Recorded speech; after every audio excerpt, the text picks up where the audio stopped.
Hold on, hold on. What you got?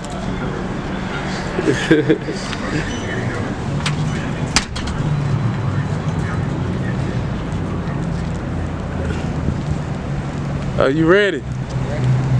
Oh, we riding charges and shit? I thought you wanted to tell him who I was. We gotta pull back on him. Hey, look, I'm gonna tell the police officer who I am, bro. Come on, get it on camera. Hey, no. What you doing here?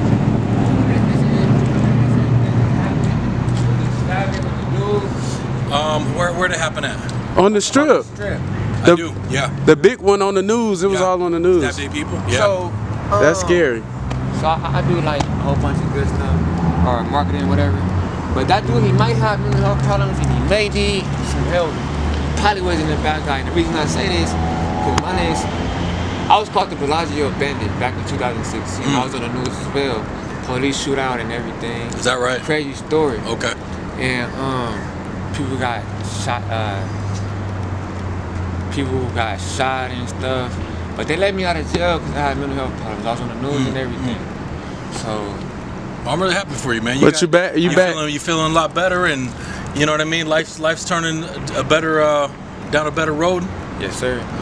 Well, I love to hear that, man. Yeah, man. No, you're right. I mean, a lot of folks too that deal with stuff like that, like the guy on the strip. They do have a lot of mental health issues, like you said. The thing that the society's got to weigh against their personal problems like that, which we obviously we got a lot of sympathy for, is like, are they safe to be with us? You know, maybe not at this time, or they're not. You know what I mean? Right. Because once they cross over to the violence, then someone gets injured. We can't ignore that person. Yeah, you killed a couple of people. Have you been watching the trial with the guy in Wisconsin? With the parade, he drove his car. Oh, I haven't been watching the trial, no. Man, I've been watching it. When I get off work, I go back and watch it. He's been trying that sovereign citizen ideology, and it's a great educational tool for those who think that style of defense is going to work. And it's like, we have jurisdiction, sir. It happened in this county. We got you on video. We see the truck. It was you. He's always in court saying that's not my name, and it's just bad, bro. They think there's a loophole, but no. Once you do the action, the charge is initiated with your behavior. Yeah. You did it. If you either you're innocent or you're not. Yeah. If you're innocent, then you are, as a citizen, you can be exonerated to your personal sovereignty. But it's not a sovereign citizen. You can't escape the charge. Either you did it or you didn't. The only way to escape it is to not do it. Don't make negative contact with the police.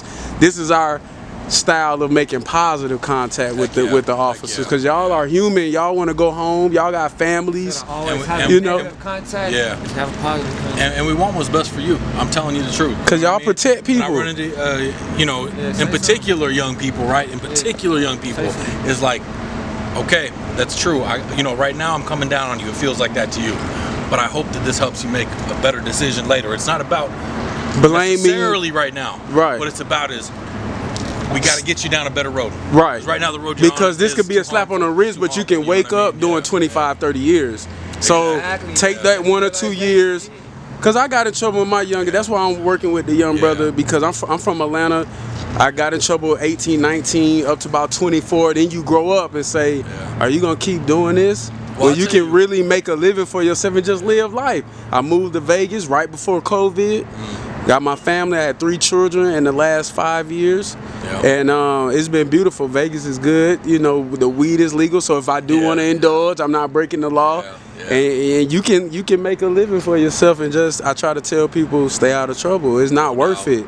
You can go to school, you can make some money and be free. Like, just live, enjoy your life. Like, we can do better though at rehabilitating people, and helping people change their ways instead of it just being straight punishment though. I wish the criminal justice system but I ain't gonna lie, a little bit better. You know what I mean? I went to prison in Georgia at 18 years old, right? Then, it was fun and games. But when I went back at like 23, and I really was conscious as an older, more mature, then you start to see everybody in here ain't innocent. I started to wake up and like, it's some real people that need to be in here. Maybe my charge, I did the crime, do the time. It was some petty, a 1.5 year prison time. But it was people in there that, these people crazy. Like as far as the dominance of the male ego, where you want to take from somebody or this, that, and the third. Oh, I don't mind that. So it's like, yeah. but so when I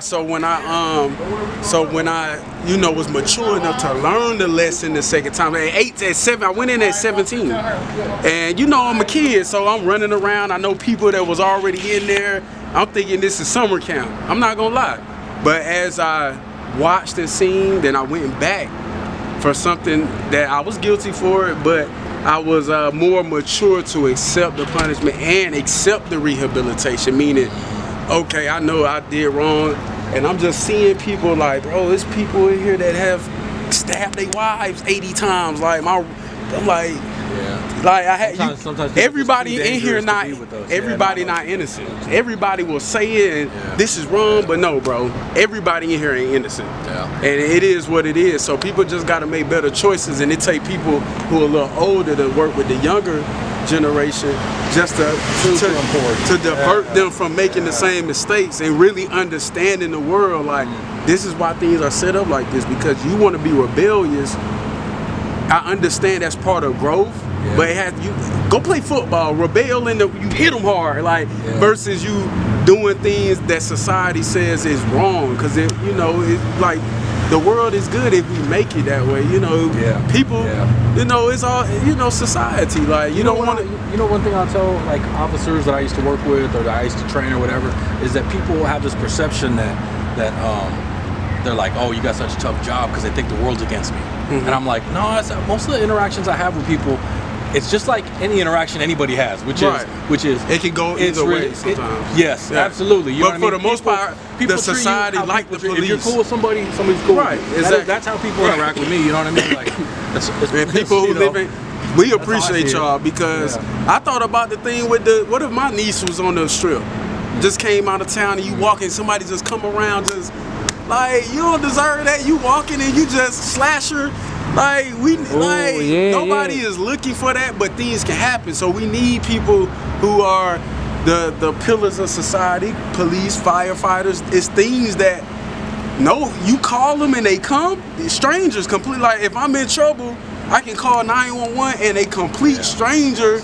You gotta appreciate that much because y'all got families. Y'all gotta go home too. But y'all put y'all life, like I used to have a negative outlook on cops because of the brainwashing, whether it's music, entertainment, it makes you feel like the police are just out to get you. But no, it's the culture. And I help like African American young men to understand that everybody not bad. It's not, every cop ain't bad. Some of these people are good people. To even want to go to school and take a job that says you're gonna risk your life for other people, it gotta be some type of something in y'all that make y'all good people, bro. Nobody is dying or putting their life on the line for total strangers without having a calling or something, whether it's spiritual, whether it's moral, however. I don't want to get too deep, but as far as these people, you call 911, they come, bro. And it's like, I tell people that be on Clubhouse, they like, the cops, this, I'm like, bro, some of your family not pulling up in an emergency. You got strangers, bro. Appreciate society, bro, because they will protect your mother. If your grandma's stuck and you way out of town, what you gonna do? You hope that it's somebody in the society that has a job to do that says, bad call. I see them all the time in Vegas where they get the call, they hit the middle. I'm right there off of Twain, so you know it go down over there on Twain. I seen a cop, he got the call, I'm right behind him, and I can see his reaction. He jumped right over the medium, and it's like, bro, that's what's making him do his job is that he's about protecting the service somewhat. And you know, y'all don't get paid enough. At the same time, and this is what I did a lot of training.